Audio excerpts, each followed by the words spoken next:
And welcome to the September episode of Datocracy. All right. So, just to recap, and I don't know if this is exactly what happened, that last time you showed us how you were able to get ChatGPT to generate language and coming up with metrics and scales and things like that. And the homework assignment was hopefully for you to be able to do that for Datocracy. And I don't know how far you got with that, or okay, I emailed you something else for. Yeah, I emailed the results about an hour or 2 hours ago. All I saw was a screenshot with 3 paragraphs. I didn't see any language. There was nothing more. So okay. Basically, GPT said my cutoff date was September 2021 of knowing anything. Now, I did publish my book on LeanPub before that, 2 months before, but it obviously isn't looking into LeanPub books and other things. So basically, it denied any knowledge of it, Datocracy. Okay, I wasn't sure whether you could have fed something in there, but I guess the context length makes that problematic. Then I explained what it was, and it came out with a reasonable comment for not knowing anything about it, and that was it. So I gave up at that point. Okay, so basically, okay, you gave it a good shot, and ChatGPT let you down, right? So this is the image that they came with, and so we got the concept. You got it. It elaborated on the statements you made. So, but I think that's score 1 for Ernest for his skepticism and cynicism of ChatGPT not being useful. So there we go. We'll give him a data point for that. It's not that it's not useful, it's that it's well, okay. Yeah. Actually, we'll score 1 point for that. But then on the other hand, score a point for ChatGPT for not pretending to know something that it didn't. Right? It honestly said, "I'm sorry, I don't know what Datocracy is." It didn't hallucinate and make something up. So we have to give it partial credit for that. Yeah.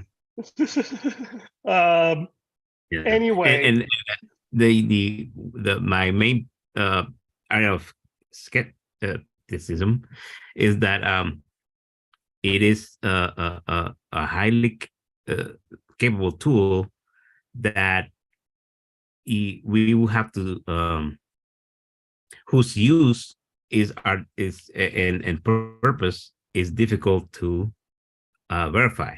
We don't know what OpenAI is thinking. We don't know what Microsoft is thinking. We don't know what type of capabilities they are sharing or offering other entities to manipulate and use personal data in order to influence people. And we've seen problems with Facebook and other companies that use data even behind people's backs through lies to manipulate people's opinions and sway elections, for example. This is a highly capable tool. Right. So I mean, but really, you're critiquing large centralized data companies for the ways they use data, and LLM just accelerates that trend there. But that's different than condemning the entire category of technology, because there are alternative open source models, community-based models, other ways of doing LLM, which is you may have concerns about that, but that's a different critique. Yeah, on that side is the actual knowledge that people share, that if we insert these models, today we saw that it didn't hallucinate, but we cannot guarantee that it won't in the future. And if people are depending on knowledge from these automated systems, how is that any different than depending on human beings who also lie and hallucinate? And right, is the real question there skin in the game? Right, is that if you have a tie to a pseudonym or an identity with reputation and assets, then you can't get away with trivially lying. That's an approach that I'm thinking about. Like, yeah, if we have infallible identity systems, if we if we create spaces where, in this place there's no anonymity, you have to, whatever content we publish, it has to be, from an unknown source. Like there are other areas where, journalism and things like that people have to have anonymity because they are publishing information that is sensitive, stuff from China or North Korea. Well, but actually, that's a great point, is that the journalists themselves are not anonymous. They're the ones who say, I have vetted this source using our processes, and therefore I claim that I am vouching for this. So just like a journalist vouches for an anonymous source, a human being could vouch for an AI and say, like, I have, and then you should decide whether you believe them or not, right? How is that any different? So AI, so in this example, AI is a source. AI is like an anonymous source. Yeah. And in that case, the journalist will be staking their professional reputation on that AI. And it will be on him, on the person to say, okay, well. Yeah, because like people have this concept of like autonomous AI that just exists on its own with no human supervision. And as far as I can tell, that is literally insane, because every AI system has to be trained somewhere in a very large, expensive data center, and it has to run on physical hardware somewhere that someone has to pay electricity for, right? So until we get AI viruses that are literally rogue and running around siphoning off data that no one can see, there's always a human being who can pull the plug and who's paying for it and who is listening to it. And, at the end of the day, this is why governments still have power, is that everything's still, human beings still live in physical spaces. And if someone controls your physical space, they can enforce laws on you. I don't see how that changes.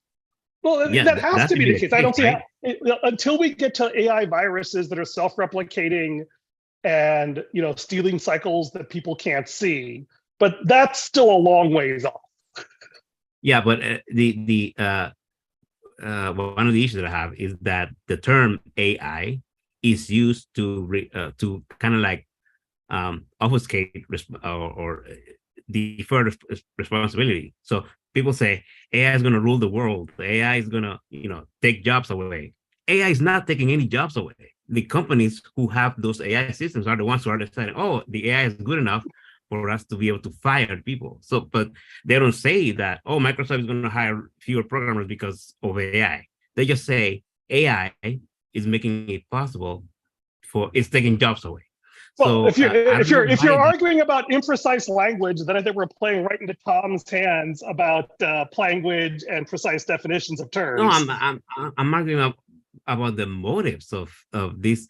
You're ranking a bit in general. So pick a specific example, because we have OpenAI, we have what is it? The Elon Musk company, even Tesla also. These people keep saying, "Hey, we have to regulate AI. We have to regulate." So sorry, you're picking general statements. If you actually want to critique something, pick a quote by somebody, because they've said various things. Or if you're just saying, let's not make things more confusing by making them more generic.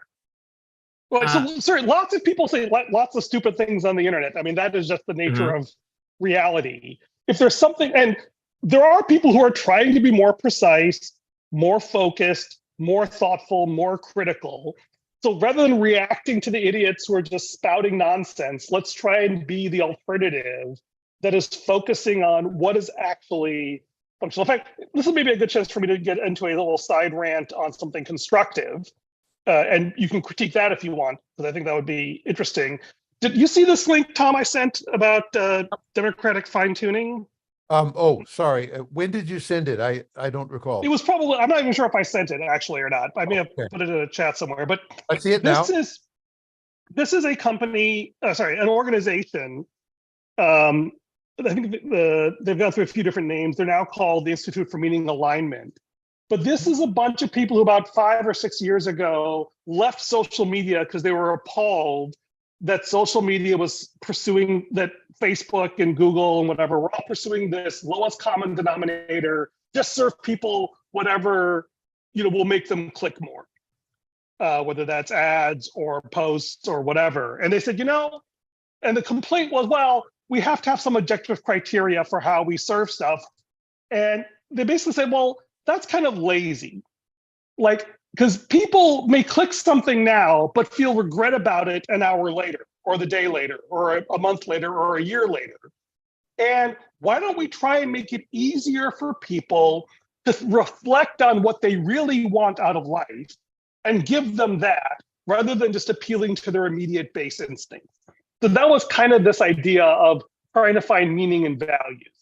So they've gotten through a bunch of iterations. They've done training classes and social games, and they finally kind of struck pay dirt with artificial intelligence, because everyone was talking about alignment and like, do we guys have our values? And they said, okay, rather than having all these really awkward, fuzzy, bigoted conversations about things where we're trying to impose our values on people without even being clear what they are, let's try to figure out a way to precisely specify what it is people value, and then actively, democratically train these AI models in an auditable way to honor those values.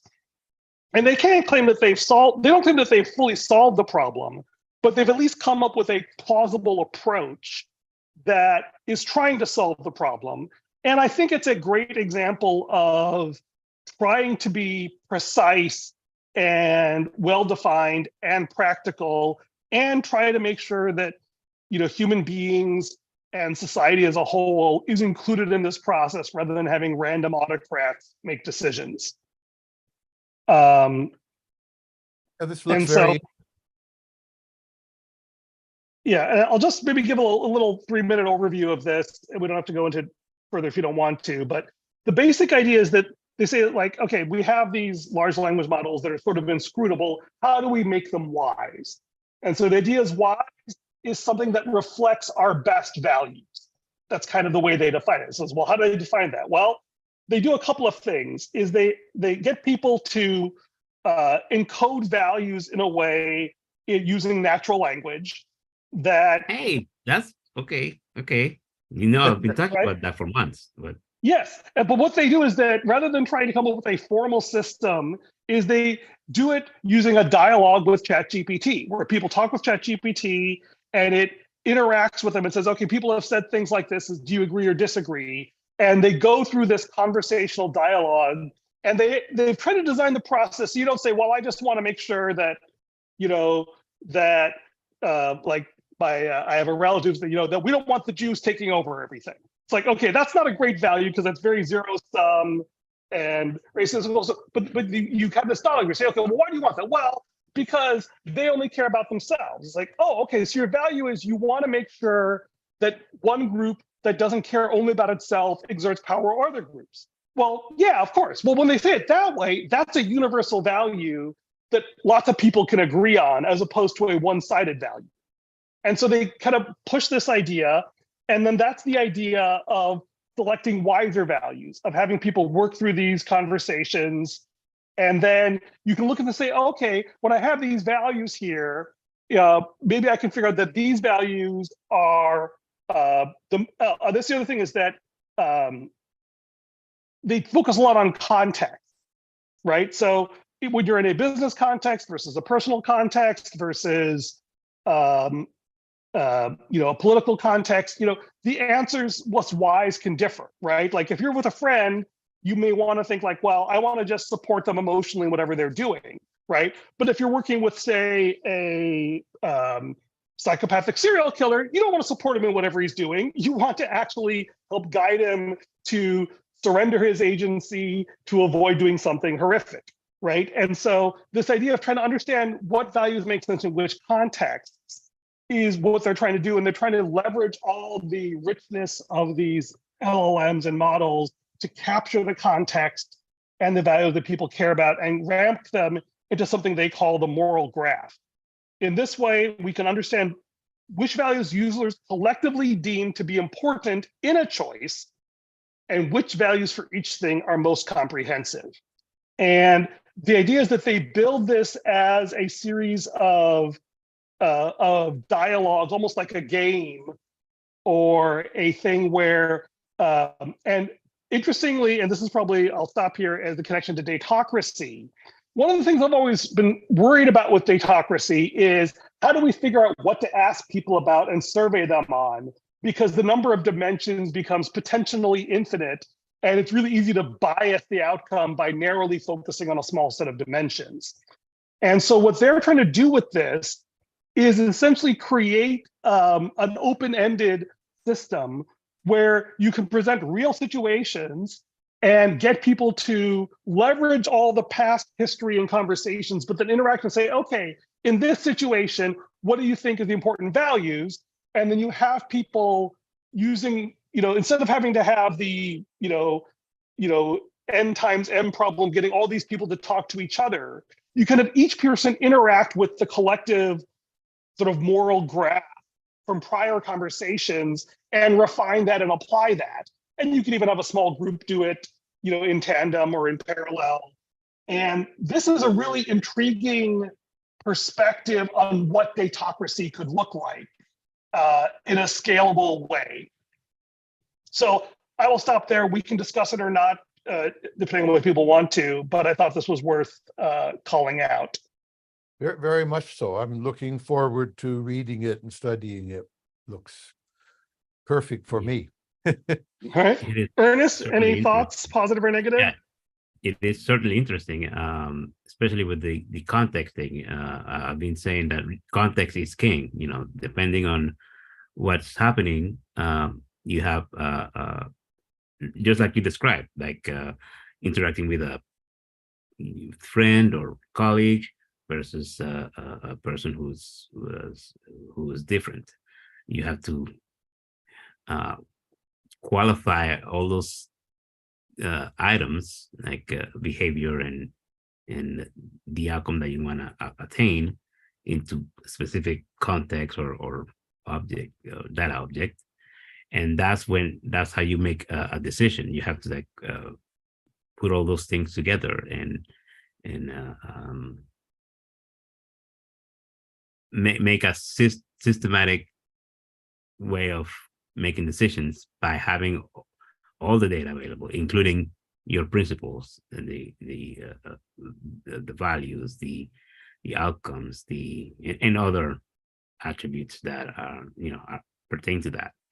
And this seems like an interesting framework in that.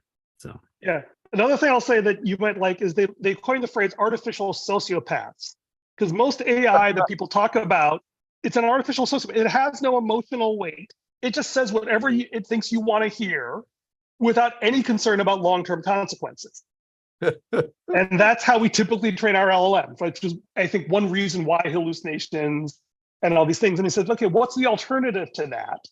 Is this sort of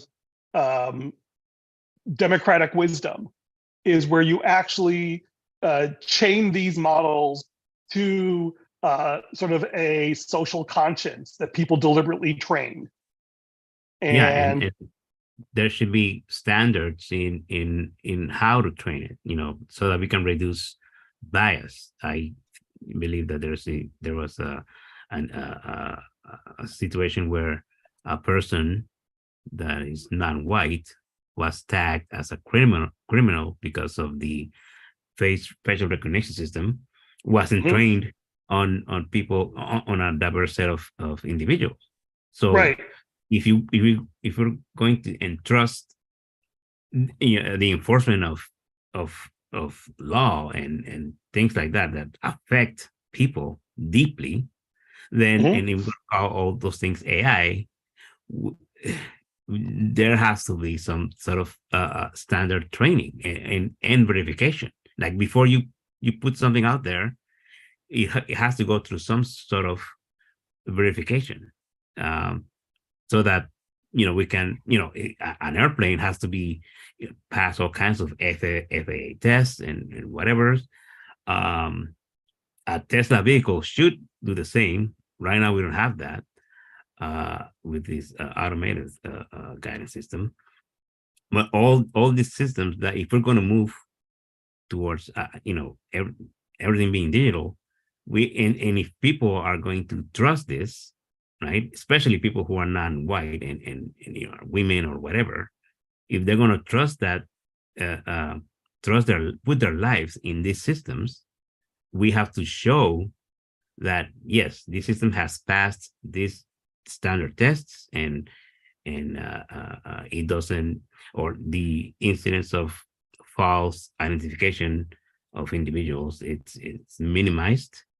And even if it's minimized, you have to I don't know, if it happens, you have to be able to backtrack and make the person whole again.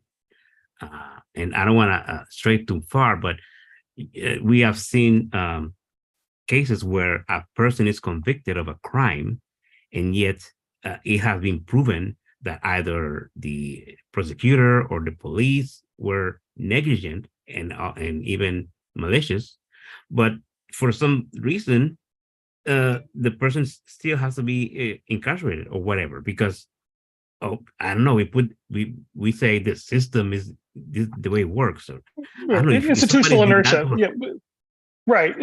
Right, and this is right. So anyway, I think they did a really good job of breaking down the things. So they talk about legitimacy, and like people have to feel like they were included in the, and then breadth, and the big one is this idea of legibility. The idea is that, and when they talk about this, is that this democratic process, they think of a sort of, it's a cross between voting, which is very low information but very broad, and a court opinion, which is very comprehensive but elitist, right? Only justices get to write court opinions. And the idea is that this process that they're describing is trying to combine the best of both. It has a user experience that makes it as inclusive as voting. Anybody can do it by interacting with these cards and these conversations. But what the output of it is, basically it produces something as nuanced and comprehensive as a court opinion, rather than just like a simple yes or no. And people can look and say, oh yeah, I can see that makes sense, right? Or they can disagree with it and they can write a dissent, but at least you have something meaningful to react from. And this is the idea that every profound issue that we grapple with as a society and even as humanity, we can have this amazingly scalable process for synthesizing our best thinking into a legible opinion. And it's a really attractive vision. Whether their implementation of it is sufficient, I don't know. But it's certainly a very hopeful perspective that this could become the norm, that if people want to sell you an LLM, want to send you an AI system, want to use it in these different things, it's like, okay, this is raising the bar for what, wise AI usage actually looks like. All right, I want to pause here and give Tom, he was interested in doing like a little 5-minute blurb on his productivity book. Is this a good time for that? Yeah. Do you want to share your screen or should I pull it up? But pull it up and go to the higher chapter, which is about number 11. All right, how do I? Okay, now I lost my page. You said slide 11. Yeah, keep on going anyway. Yes, that's so it's quite a way down. Oh, chapter 11, not slide 11. And 5. It's towards the end anyway. References, glossary. 12. Okay, yeah, right there we are. There we are. The higher. Okay, shorter down the road. So yeah, I'll do a 5-minute pitch on this, and then I have to get in my car. And maybe we'll stop then because I'm running late today as well. Okay. Now I first got introduced to Higher in this book called Holacracy, which was kind of 2020. But there's a gang called Corporate Rebels, and they studied Higher for another 2 years. They also have a very interesting website what they're looking for is businesses and organizations that have radically different ways of doing things and are successful at doing it. So Haier is Chinese, starts off as being refrigerator company, very unsuccessful in China. And then this, about 25 years ago, maybe 30, this guy gets in there and leads it to great success. One interesting story there is that General Electric decided to go into the Chinese market with its appliances and wipe them out. It turned out that Haier wiped General Electric out and bought them up. So in China. Okay, yeah. Yeah, no, worldwide. I mean, they literally bought, I spent about, I think, The refrigerator business. They bought General Electric appliances out, and now it's a part of Haier. So this is, yeah, right. So what do they do? Well, principle number one, they tried to make life as an employee extremely stimulating and creative for the employers. And they tried to reward people in relation to the value they produce. In other words, not by an hourly wage, but there is a concept of a minimum wage, right? But those who produce value get fair share. That's number one idea. The other idea is to have rather small units of organization, which can be from 6 people to maybe a few hundred. And these units of organization bind together through a blockchain contract, okay?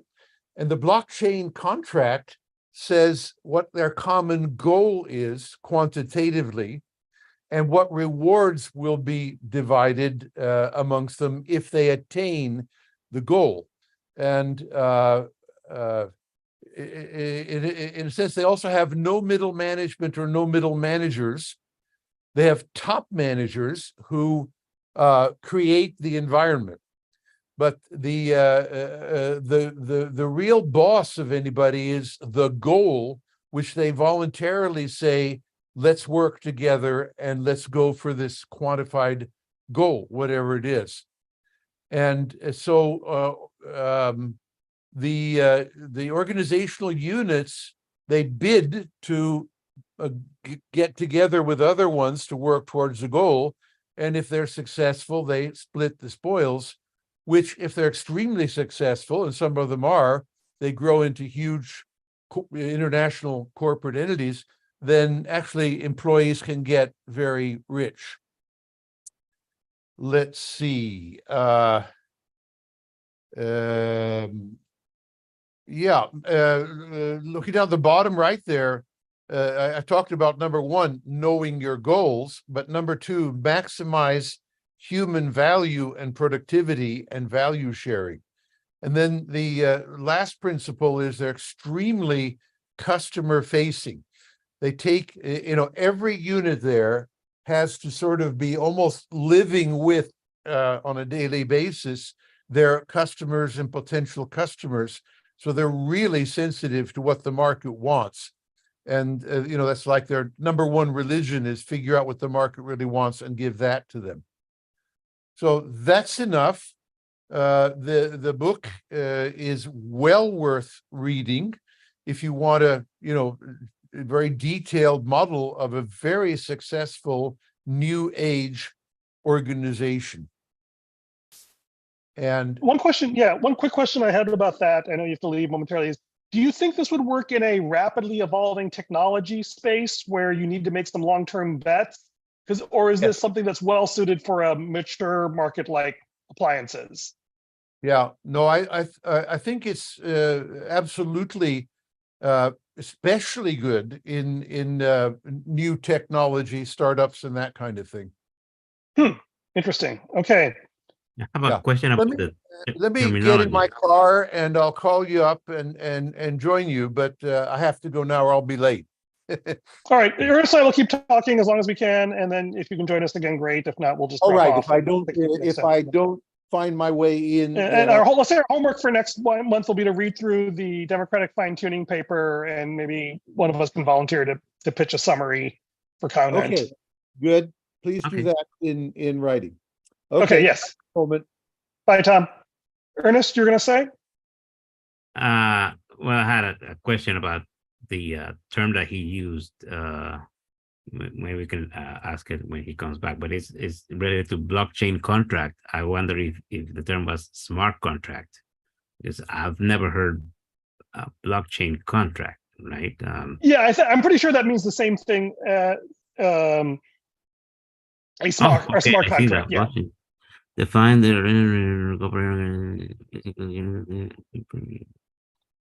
Yeah, but I assume the point is that, yeah, I think we would call it a smart contract in that yeah. the main thing is that everything that matters is defined formally in a way that a computer can and does enforce. You don't have to, especially in a place like China, where the government can overrule anything at any time and make people disappear.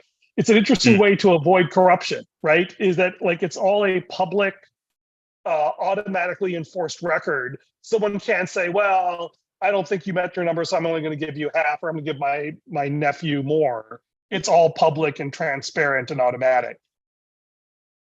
Now, the flip side of that is whenever you have a smart contract, you have to have an oracle, right? Something that looks at the real world and feeds that number into the blockchain, so the thing that's making the decision counts. And so that has been historically the challenge, in that the one failure mode is that you only measure the things that are easy to measure objectively, as opposed to the things that actually matter. But if you have, I guess, so like for external facing customers, sales, whatever, seems like the case. But internal services like HR, it's interesting to see how they have metrics. And I'm still not convinced that the short-term, long-term thing isn't a problem, right? For example, if so when I was doing corporate performance in my days as a management consultant back in 1996, one of the things my boss said is that, if you're going to pay executives based on performance, you should make sure they're paid on how well the business performs 5 years after they leave, right? Because otherwise you can just do really short-term stuff to make yourself look good, and people do all the time. They'll leave a scorched earth behind that your successor, and so it feels like if you're going to do this, you need to have some sort of long-term bets and some way to reward people over the long term. So I'm curious whether there's and one can imagine if you do have a blockchain in the long term, and people have long-term identities, right? I mean, the way we do it now is people have things like clawbacks, where like if there's a rule now in Wall Street, like if you make a bunch of bad bets that happen to give you bonuses, but then you like kill the company, the government can literally come back and claw back those bonuses. And I guess you could have like a lockup period for things, or you have deferred bonuses that pay out based on what happens down the road. So and maybe there is a way to deal with those things. But I still want to clear, like, for example, maybe this works. So like when Apple built the iPhone, there was this thing where they locked people. They had to decide between using an iPod based system or a Mac OS 10 based system. And so they set up two teams and say, okay, you've got 2 years. There's an executive in charge of each team who really believed in that approach. And he says, well, we can't delay forever. We have to make a decision in 2 years. So pick your best people and lock them in a room for 2 years, and we'll make a decision and go, right? And so that's a really long-term bet, on very uncertain terms. But I guess in some ways maybe you could do that with the blockchain, where you could say, this is the metrics of success. And I guess you probably still need to set, for longer term bets, you need to have some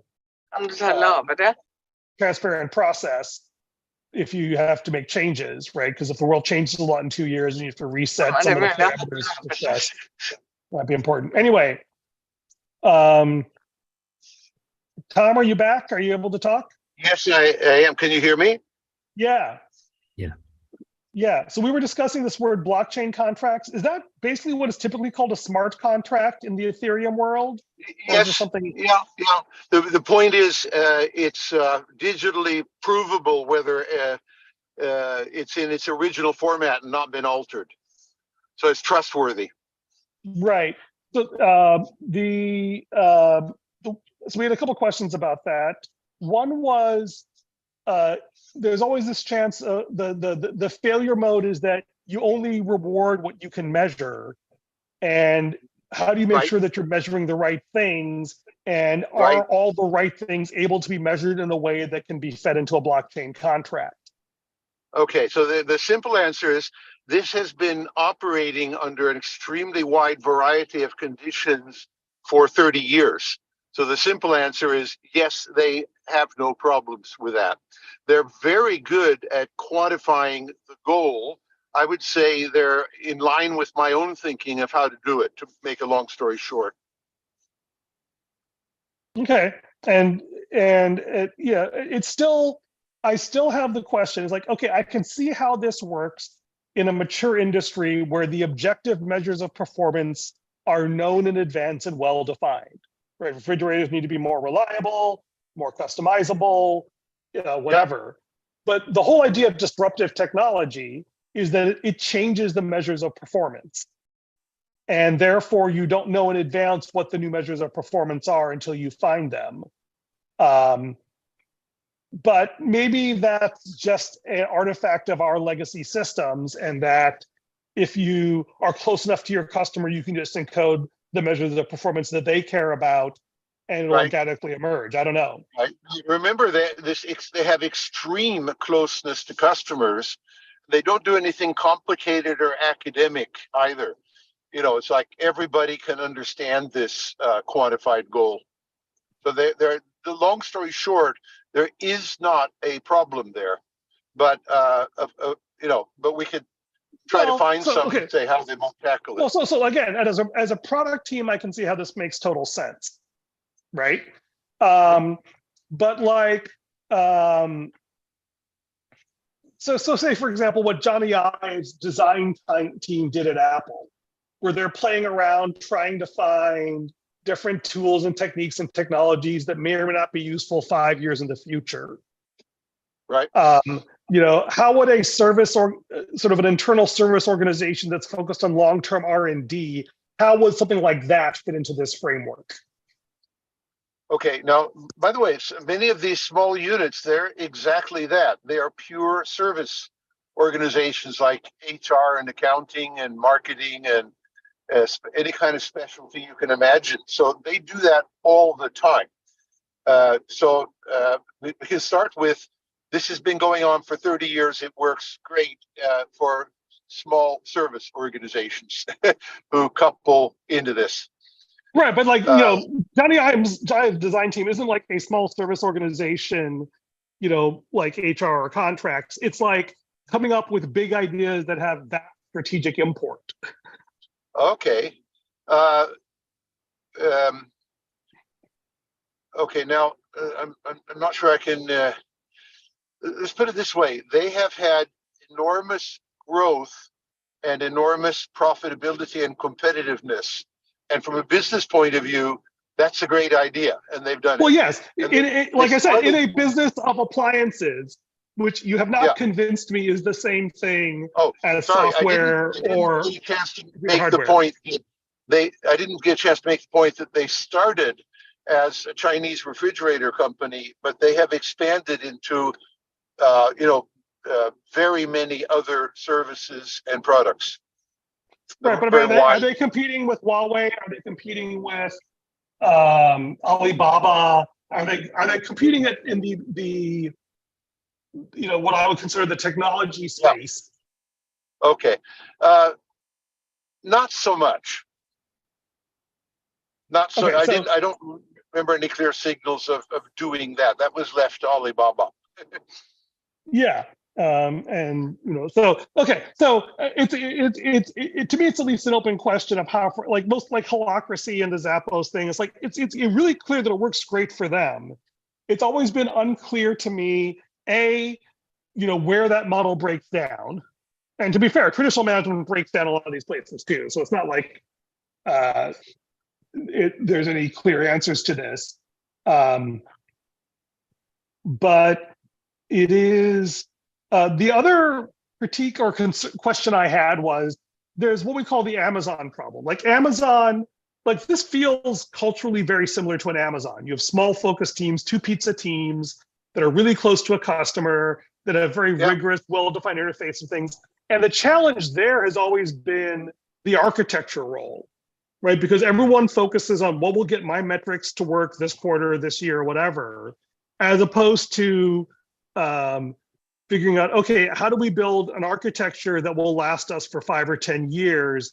It's a commons, right? How do we create a commons of technology or protocols or culture that will help us survive 5 or 10 years in the future, which will require some sort of arbitrary decisions with unclear long-term consequences. And as a result, the architecture roles in Amazon tend to be kind of painful and broken, frankly, in that it's like, okay, rather than fixing the architecture, we'll just spin up a new service that solves this one problem. And you have an archaeological layer of 5 different services that do almost the same thing. No, the interesting, you're correct to compare them to Amazon. I've actually got a table a few pages later where I have a column called Amazon to compare them with. So there's an interesting comparison there.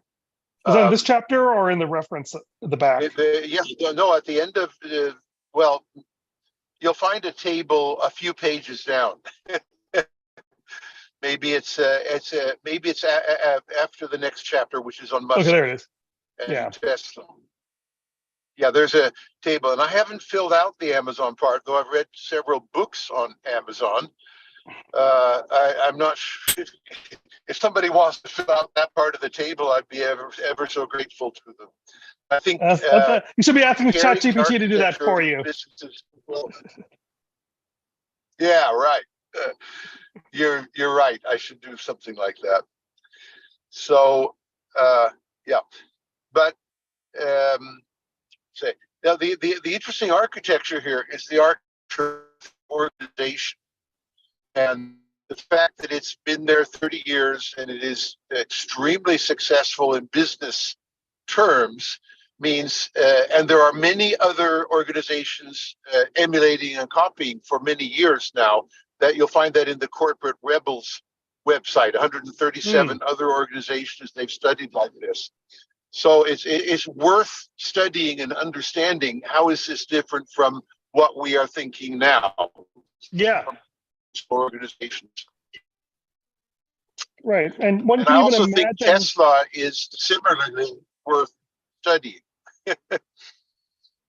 Yeah. I mean, the interesting thing about the higher space, I mean, Tesla is still it feels to me like a very vertical company, even though it's got a few different lines of business, cars and the superchargers or whatever. The higher one That's is, right. It's That's an interesting thing about, one could imagine an economy that's at least partly run along these sort of heuristic lines, right? Where you have, this is sort of the end of the firm and more of an ecosystem. And it's interesting what really is still it sounds like they've had the same leadership team since Zhang and board as constant leadership. In your chart here is that it's been under basically one leadership team the entire 30 years. Yes. And that does make me... Tesla or Apple. Well, not Apple. One leader, or Amazon, one leader for decades. Right. And Amazon's changing now, and we'll see, right? So that's always an interesting question, is that, like with Holacracy, it's like, okay, you can say that this system works great, But if it's always been under one leadership, then how do you know it's actually the system and not the system plus a lot of intangibles and context around the leader? Yeah. And you won't You really don't know know. that until you get the actual leadership transition. It, Whether it the system must actually, fly if I'm going to sell my Tesla stock instantaneously. yeah, If we'd applied yeah, the principle, if we'd applied that principle to Apple, that would have been a bad mistake. yeah. So clearly, and Steve worked very, very hard to try and build a system and to build a social system of relationships and values that could endure. And he put a lot of work into like Apple University and the hierarchical structure of the business. By the and way, yeah. I've just started reading a book about Pixar, which brags about Steve's role at Pixar in organizing it and doing the architecture of the building so that these social interactions happened. Yeah. Yeah. Anyway, we're maybe nearing the end. Ernest, you've been quiet. Any other questions or comments? No, I'm still thinking about the this paper and what Tom said, and China. When I'm trying to see China really, and Alibaba and Tencent and all those things, competition. I can't see those things together because of the CCP. If you don't heed, you are silenced, disappeared, or whatever. But it amazes me that this company, I don't know why they have that. They are. Well, but don't forget, as long as you're exporting stuff to the other side of the world, the CCP is happy for you to make money. And not contradict, right? and not speaking out against these. Right. As long as the only thing you do is sell stuff and make money, you're fine. Right. If you do anything other than that, that's when you get into trouble. Like trying to working on rights or morality or freedom of expression. All those things don't go there. Just make stuff and sell money. Sell stuff and make money. That's exactly why I just can't put my mind around it, because I'm the opposite. I'm guided by. You don't care at all about selling stuff or making money. And that's why I would be a terrible business person, because I prioritize values and principles over. You're an artist. Money. Yeah. Or short-term deliverables or anything. Yeah. Anyway. Now keep in mind, these ideas are replicated all over the Western world in over 100 businesses that Corporate Rebels studies and publishes on. Right, but Ernest doesn't care about any of those businesses either. So the interesting thing, though, but here's the thing that makes it interesting to Ernest, I think, is that this idea of small autonomous units that can decide their own values and control their own destiny does have some interesting implications for your sort of visions of these, the asteroid economy, right? Where people are in their own spaceship, doing their own thing, and living out their own values in a really encoded way. And so there's something interesting in how these autonomous units live inside of Hire that could teach you something about how to make that work. Yeah, I think we've all got interesting things to learn from this model and similar organizations which Corporate Rebels keep track of. By the way, there's a free sign-up weekly newsletter at Corporate Rebels if you wanted to keep in touch indirectly with them. Okay. All right. I think we will wrap this up here. I'll send some links to this and to the democratic fine-tuning, to the Datocracy thread, and then I'll try. And then maybe we can discuss on the chat thread, like when we get closer, who wants to present something in terms of a summary or next steps, or it's an interesting question, and maybe it's worth the pitch. Maybe I'll sign up to do this. Is could something like this democratic fine-tuning moral graph be kind of the baseline model for Datocracy, as opposed to sort of the more voting partition I way? see that is an interesting question. Yeah, I don't know what the right answer is, but I think maybe forcing that question could be interesting. Yeah, I'll study it Yeah, happily. maybe. All right. Take care, everybody. Have a good week. Okay. Okay, Talk to you bye. next month.